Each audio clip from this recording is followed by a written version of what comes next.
Kit Kats Can Read. Hello everybody and welcome to another video, and today's video is going to be my July wrap up for the month. So I'm not going to go in great detail about all these books because I did do some weekly wrap ups where I said more of my thoughts on those. So I will link all of those wrap ups that I did in July in the description below if you would like to check more on my thorough thoughts. So the first book that I completed in July was How I Live Now by Meg Rossoff. I watched the movie to this and I got really intrigued. I read this book so many years ago and it made me want to read it again just to see exactly, you know, how the book was like and all that.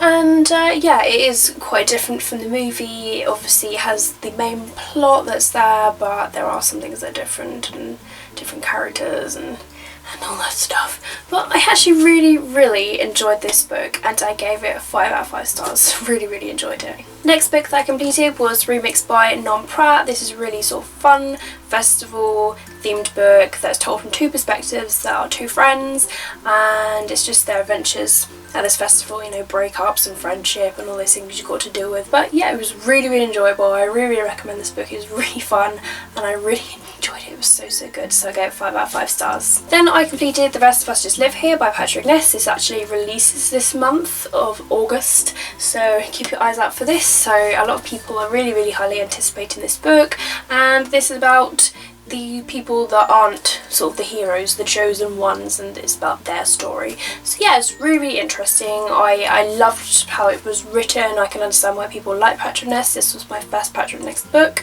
so it was great to experience this as the first one. But yeah, I thought it was really good, really interesting, and I gave it 4 out of 5 stars, and I do recommend this book and for you to pre-order it. The next book that I completed was Chosen by PC and Kristen Cast. This is the third book that is in the House of Night series, and it's a series that is about vampires. I'm not going to go into detail about the storyline because obviously it's in the middle-ish somewhere. Well, actually there's quite a lot of books, so it's not really in the middle. I'd say it's like 1/8 through the series. And yeah, this is quite a dark, mysterious one. Zoe kind of annoyed me a little bit, but I still really enjoyed it, and I just find these series to be really fun, and I love how they're written. I love all the other characters, and I just find it really enjoyable, and I ended up giving it 5 out of 5 stars. This is actually a reread for me. Next book that I read was Every Day by David Levithan. I quite enjoyed this book. I mean, it's an interesting sort of story. It's quite slow at times, so it's quite a slowly paced book, so if you really like those slow paced books then this is more for you.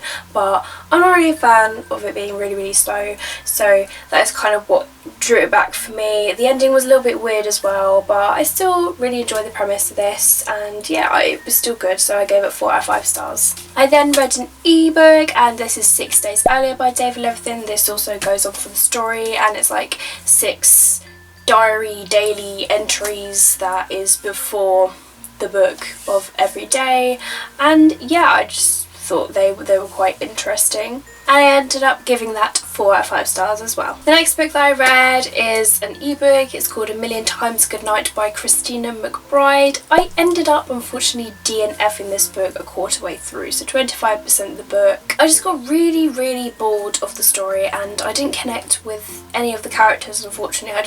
I wasn't getting into the book. So whether it was me, I don't know, whether it was the book, it's just one of those things. It sometimes happens and you don't know if it's you or the book, but unfortunately I had to put it down because, you know, I gave it a chance and unfortunately it just wasn't working for me. The next book that I read was a complete sort of impulse random mood read. I picked up The Invention of Hugo Cabret, and this is by Brian Selznick. It does look pretty chunky, but it's a story that is told in pictures as well as text, so it did not take long to finish. I think it took me about an hour and a half, I'm not entirely sure, but I flew through this sort of bit. I am quite a slow reader, just thought I'd add that as well.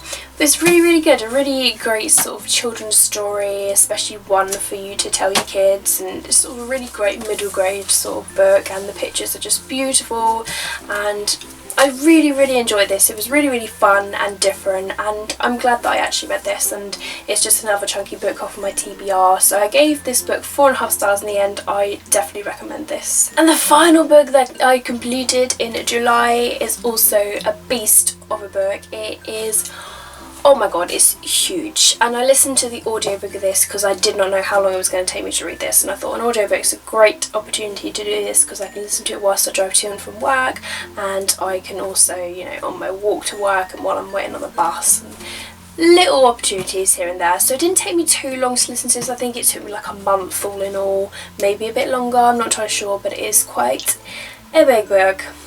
And it's the end of a series, and it's another series done and dusted. So I finished another series and I'm pretty satisfied with the ending of this one. This is the Power of Five series by Anthony Horowitz. This is the final book, Oblivion, and this is the final conclusion. And I thought it was really wrapped up well. There's a lot of action, there's a lot of suspense, a lot of adventure, creepy stuff going on, like what the hell. It's awesome. And if you don't know what this series is about, it is about these 5 children, and they are sort of chosen to sort of save the world basically. And the first book begins with the first character that you meet, which is Matt, and then the other books are introducing the other characters as well, and eventually they all meet, and together they are the almighty and powerful. And this is just the battle of them all together and how they end it all, and it was so good. I really recommend this series. It's really fun, it's really different, and it's a very not very talked about series that is on BookTube, and it's such a shame because it's such a good series. So I honestly recommend for you to pick up the first book, Raven's Gate, and oh, it's really awesome. Just, I loved all the books, loved this book, and I gave this one 5 out of 5 stars. So that, oh my gosh, don't fall on me. So guys, there you have it. These are all the books that I managed to read in the month of July. I think I read a total of 8 and a bit of books because unfortunately there was a book that I DNF'd. So I'm really proud of myself. That was really good. I don't know how I did it.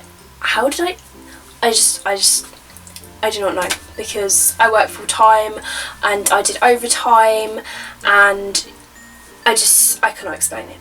I cannot explain it at all, and all the things that happened, and I don't know. I honestly don't know. My target is to read 5 books a month because of the amount of limited time that I have, and to do that, it's just, I just can't explain it. But that's all. Let me know if you've read any of these books that I've mentioned in today's wrap up down in the comments below, or if you would be interested in any of them. If you want to ask me any questions or anything, just leave it down below and I'll get back to you as soon as I can. Thank you very much for watching my video as always. Keep smiling, keep reading, and be happy. My name is Katie, and I'll see all of you wonderful people in my next video. Bye!